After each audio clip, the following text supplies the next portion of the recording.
Welcome to essentially physics classes at Vedic Gurukul. In last class, I have taught you about reflection of light, types of reflection, regular reflection, diffuse reflection. Today, I am going to discuss reflection by plane mirror as well as image formation by plane mirror. पिछले class में मैंने reflection क्या होता है ये बताया, कितने प्रकार के रिफ्लेक्शन होता है ये बताया, इमेज कैसा होता है, रियल इमेज, वर्चुअल इमेज, इस सब के बारे में बताया। आज हम आपको प्लेन मिरर के बारे में ये करने जा रहे हैं। अब ये प्लेन मिरर कैसे करते हैं इसके लिए आपको हम यहाँ पर इंडिकेट कर रहे हैं। देखो बेटा,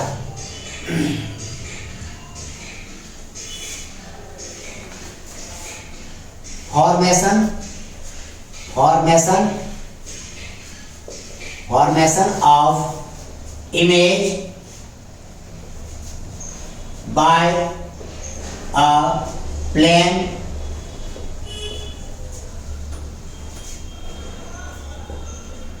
mirror। प्लेन मिरर में कैसे कैसे इमेज बनते हैं और किस तरह से आपका इसका काम करता है ये हम आपको बता रहे हैं।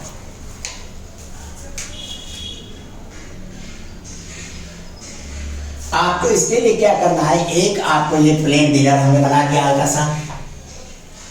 अब एक चीज ध्यान रखना, जब से हम कार्टेशियन साइन कन्वेंशन यूज करते हैं, इमेज कैसे बनते हैं, प्लस माइनस साइन किसको लेते हैं, इसलिए आज के डेट में हम सबसे ज्यादा क्या यूज करते हैं, कार्टेशियन साइन कन्वेंशन।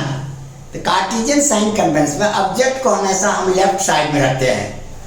अब इसी को कोई राइट साइड में लिख देगा, इमेज तो तब भी बनेगा लेकिन साइन में हो जाएगी गलती, और जिसके कारण बच्चे गलतियां करते हैं। पहले हम लोगों के टाइम में कई तरह के बुक थे, कोई राइट में रखता था, कोई ऑब्जेक्ट लेफ्ट में रखता था। तो बच्चे क्या होता था, किसी ने यू को वी पॉजिटिव लिखा, किसी ने यू को नेगेटिव लिखा। आज के डेट में हम कार्टेशियन साइन कन्वेंशन यूज करते हैं। अब देख लो ये इमेज कैसे कैसे बनते हैं प्लेन मिरर में, इसी के लिए यहाँ पर तो प्लेन मिरर का आप सबसे सामने में एक ऑब्जेक्ट को रख दिया और कहते हैं यहाँ से रे चला, ऐसे चला, ये सब लिखने की जरूरत नहीं है।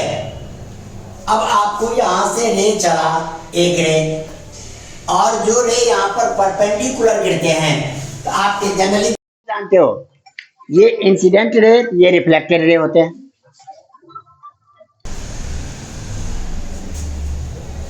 तो आपके जैसे साइन कन्वेंशन के बारे में बता रहे थे, यहाँ पर मिरर में इमेज कैसे बनते हैं। यहाँ देखो, एक ऑब्जेक्ट हमने यहाँ पर ये रखा और यहाँ से इसी पर गया और लौट के इसी पर आ गया। क्यों, जनरली जानते हो जैसे इंसिडेंट रे ये है, ये नॉर्मल है, रिफ्लेक्टेड ये है, ये एंगल यदि घट के 0 हो जाएगा, ये एंगल भी घट के 0 हो जाएगा। I equal to 0, R equal to 0। आप यहीं पर इंडिकेट कर दो I equal to R equal to 0। अब इस तरह से ये एक हो गया, इससे इमेज बनेगा नहीं। एक रे हम और इस पर फॉल कराते हैं और ये आपके मिरर का पहचान हो गया। इस साइड इसका सिल्वर है। अब यहाँ पर एक रे आ गया, अब इसी का देख लो यहाँ पर ये परपेंडिकुलर है, ये इस तरह से रिफ्लेक्ट हो गया। मैंने इमेज में क्या बताया, जहां रिफ्लेक्टेड रेज कट करते हैं तो बेटा रिफ्लेक्टेड एक इधर जा रहा है, एक इधर जा रहा है, इसके कटने का कोई चांसेस है ही नहीं। इसको हम पीछे की ओर बढ़ाते हैं और इसको भी हम पीछे की ओर बढ़ाते हैं, तो देखते हैं यहां जाके दोनों कट रहा है। इसका मतलब आई हो गया इमेज। अब यहाँ पर देखते हैं आई इमेज बन गया। यहाँ पर हम क्या लिखेंगे, पॉइंट नंबर 1। यहीं से हम इनटू पॉइंट नंबर 1 को लिखते चलते हैं। सबसे पहले देखो बेटा, प्लेन मिरर क्या होता है ये भी इंट्रोडक्टरी में डाल दो। प्लेन मिरर, यहाँ देखो, a thin set of glass whose one surface, यहाँ से लाइन हम खींच देते हैं, whose one surface is silvered by paste of AgNO3। यहाँ पर देख लो बेटा, सिल्वर नाइट्रेट के पेस्ट लगाते हैं जो आप देखते हो जनरली ऑरेंज कलर में होते हैं। By paste of AgNO3 and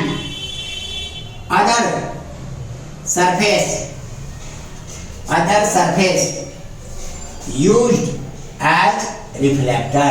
दूसरा सरफेस देख लो, a thin sheet of glass, one surface silvered by this and other surface as reflector is called plane mirror. Plane mirror में देखो बेटा, एक मिरर आप जनरली देखते हो, सेम मिरर कार में भी लगा रहता है बैक मिरर व्यू के लिए, बाइक में भी लगे रहते हैं, स्कूटर में भी लगे रहते हैं, और आजकल बच्चे साइकिल में भी लगा लेते हैं। कीमत देखोगे तो कार वाले का बहुत ज्यादा कीमत होता है, उससे कम बाइक वाले का होगा, उससे कम स्कूटर वाले का होगा, और सबसे कम साइकिल वाले का होता है। यदि सभी का साइज करीब करीब एक जैसा होता, थोड़ा बड़ा थोड़ा छोटा होता, कीमत में आकाश पाताल का अंतर होता। अब गाड़ी वाले में क्या होता, वहां ओरिजिनल AgNO3 देते हैं जो A1 क्लास का रिफ्लेक्टर है, क्वालिटी उसकी अच्छी होती है, इमेज क्लियर होते हैं। और साइकिल वाले में क्या करते हैं, पीछे से कोई कलर आर्टिफिशियल कलर लगा के पेंट कर देते हैं। यदि नहीं हो तो बुध बाजार जैसे आते हैं, वहां जाके बेटा एक मिरर खरीद लेना, खोल के देखना पीछे में कलर किया रहेगा। अब इस आधार से ये हो गया। अब इसमें क्या लिखना है, the schematic ray diagram of the situation is shown in figure। ये नोट कर दिए। थर्ड पॉइंट में देखो, here O is object whose virtual image is I इसका वर्चुअल इमेज है। अब यहां पर बहुत सारी बातें सीखे था प्लेन मिरर के बारे में, इसलिए यहां से थर्ड पॉइंट पर आ गए। अब आपके देख लो फीचर्स ऑफ इमेज का फीचर देखो क्या है, इसको प्रूव करने की हमें जरूरत नहीं है, फीचर्स केवल याद रखना है, वो भी नीट के लिए या जेई के लिए। अब यहां पर फीचर देख लो, इमेज कैसा है, image is virtual erect end of the same size of the object. आपका इमेज जो है आपका same size of the object है, जितना बड़ा ऑब्जेक्ट है उतना ही बड़ा इमेज बना। फिर पॉइंट देखो, यहां देखो बेटा, ये कहलाता है हमारा U, ये कहलाता है U, ये कहलाता है V।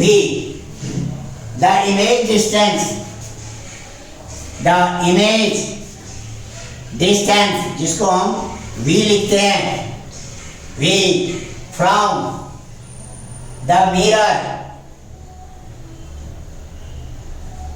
is equal to the object distance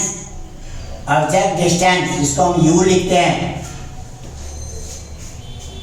The image distance from the mirror is equal to the object distance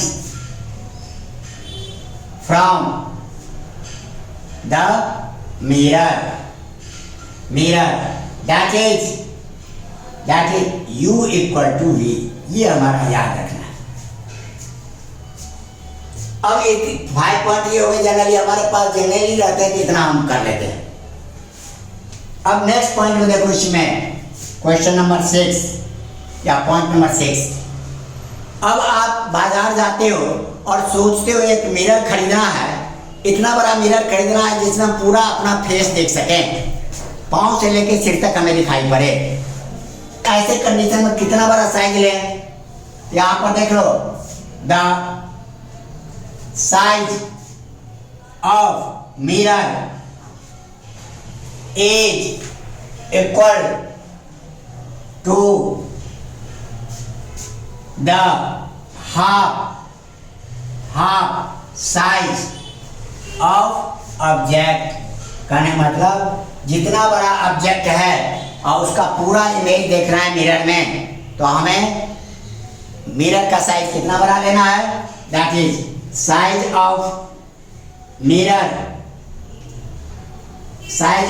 mirror equal to 1/2 into size of object. ये हमारे पास हो गया।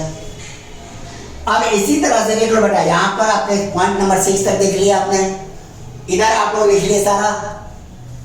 अब इसी में देख लो, जैसे बाजार जाते हैं तो मिनिमम साइज, यहां पर साइज भी लिख देता हूं मिनिमम। अब कहोगे बहुत बड़ा मिरर लेंगे तो पूरा बॉडी दिखेगा, तो उसका कीमत भी बहुत ज्यादा लग जाएगा। Minimum size of mirror is equal to the half size of object. Next point आप देख लो,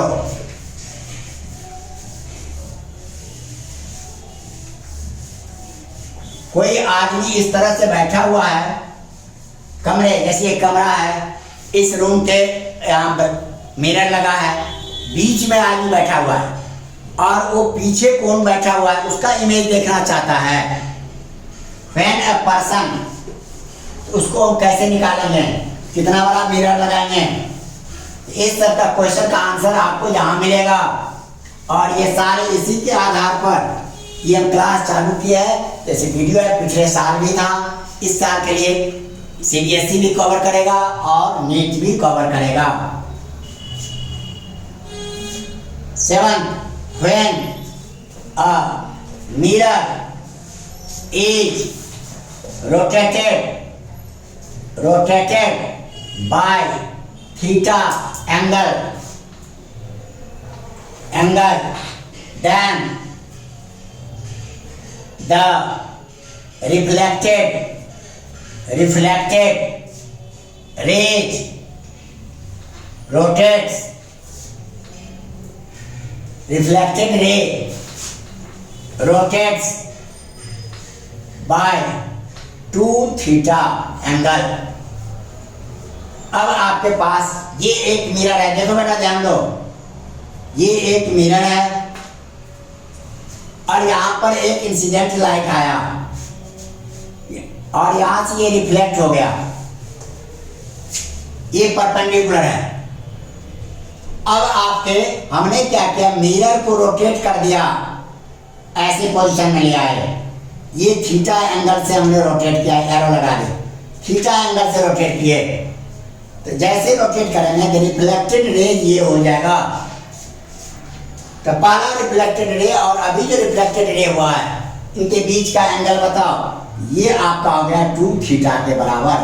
मिरर रोटेट किया हमने कितने एंगल से, थीटा एंगल से, तो ये आपके 2 थीटा से रोटेट हो जाता है। पॉइंट नंबर 8, अब यहाँ पर इसका रोटेशन हम दिखा दिए। when a person is sitting in a room such that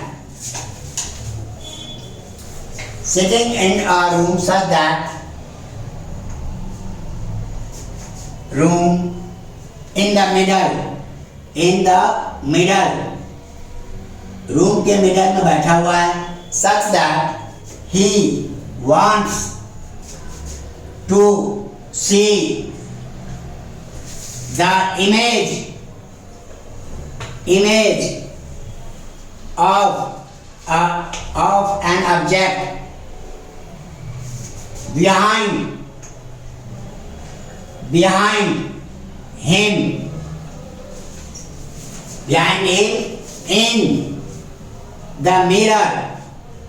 in the mirror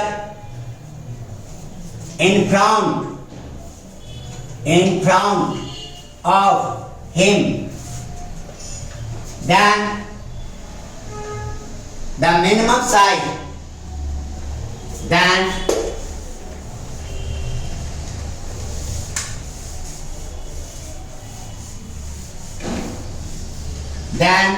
the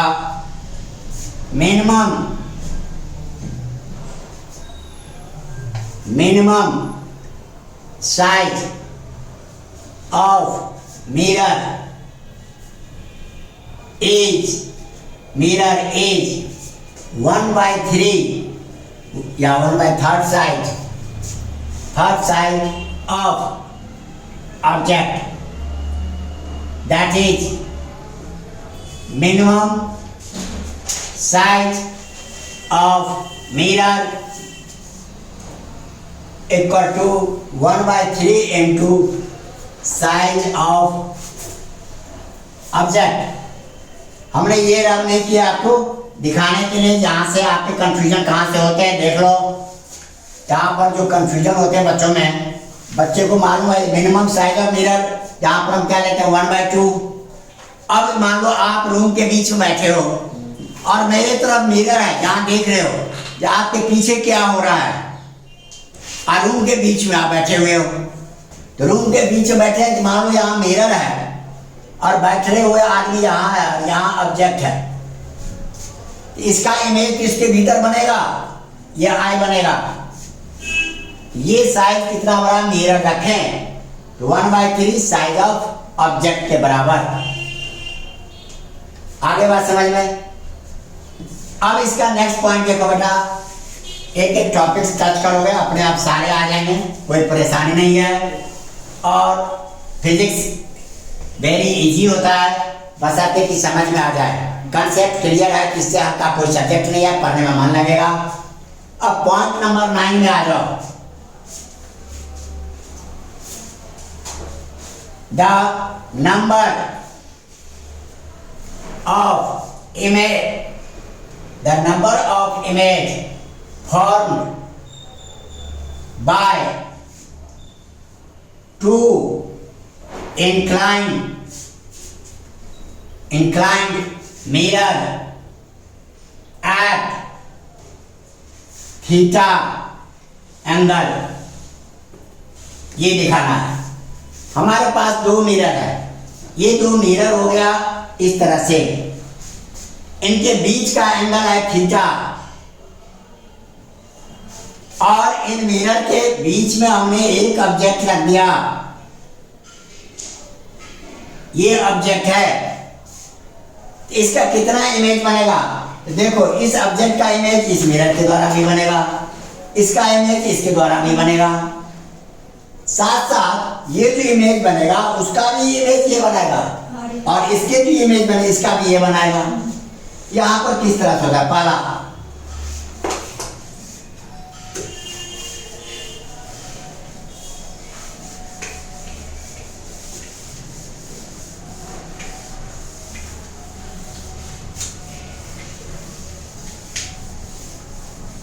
अब इसमें देख लो, पहला part number of image equal to 360 degree by theta. हम 360 डिग्री को थीटा से डिवाइड कर देंगे, लेकिन एक 360 by theta is an odd number, ये ऑड नंबर हो तब। अब इसका एग्जांपल जैसे हम निकालेंगे, दूसरा नंबर ऑफ इमेज सर बस हम ऑड नंबर से ही निकाल सकते हैं, इवन नंबर से नहीं निकाल सकते? इवन नंबर से नहीं होता है, क्योंकि अब यही बता रहे हैं number of image 360 degree by theta -1 if 360 by theta is even number, क्योंकि दो इमेज एक ही जगह आते हैं, एक इमेज तो गायब करना पड़ेगा ना। यदि इसकी वैल्यू इवन आते हैं तो उसमें से 1 माइनस कर दो, और आते हैं तो ऑलरेडी है हमारे पास। अब इसी के दिखाते बेटा, इसी में हम दिखा रहे हैं एग्जाम्पल। थीटा इक्वल टू मान लो 90 डिग्री लिख दिया,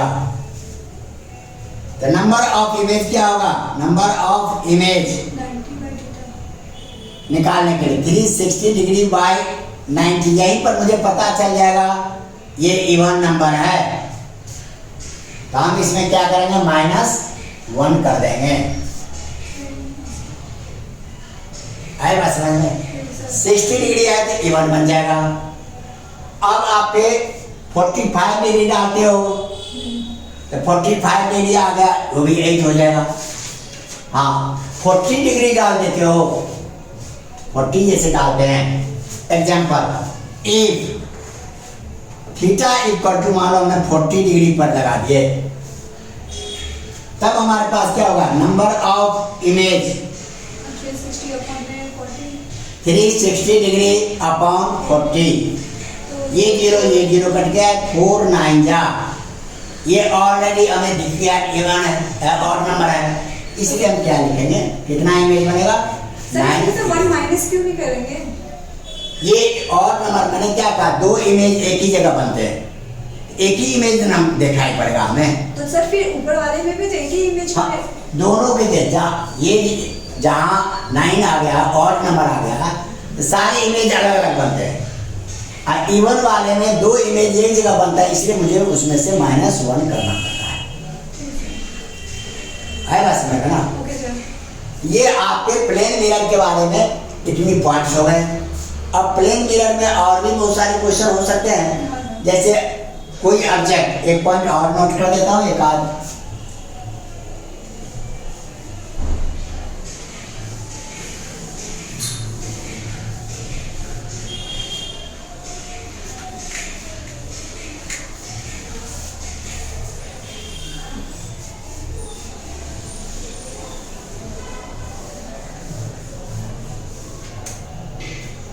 देख लो 10th, when an object is moved by x distance toward the mirror,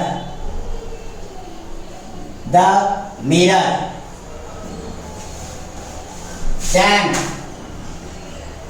distance between object and image decreases by 2x। कहना मतलब ये मिरर है। अब यहाँ पर ऑब्जेक्ट था, ये आपके टोटल यहाँ से आकर u है, और इसके पीछे इमेज यहाँ पर आपने आई बना दिया, ये v है। जब ये x डिस्टेंस आ गया, ये भी किधर से x डिस्टेंस आ जाएगा, तो दोनों को ऐड कर देंगे। तो आपके पास इमेज और ऑब्जेक्ट के बीच में क्या हो गया, ये minus u plus v minus 2x।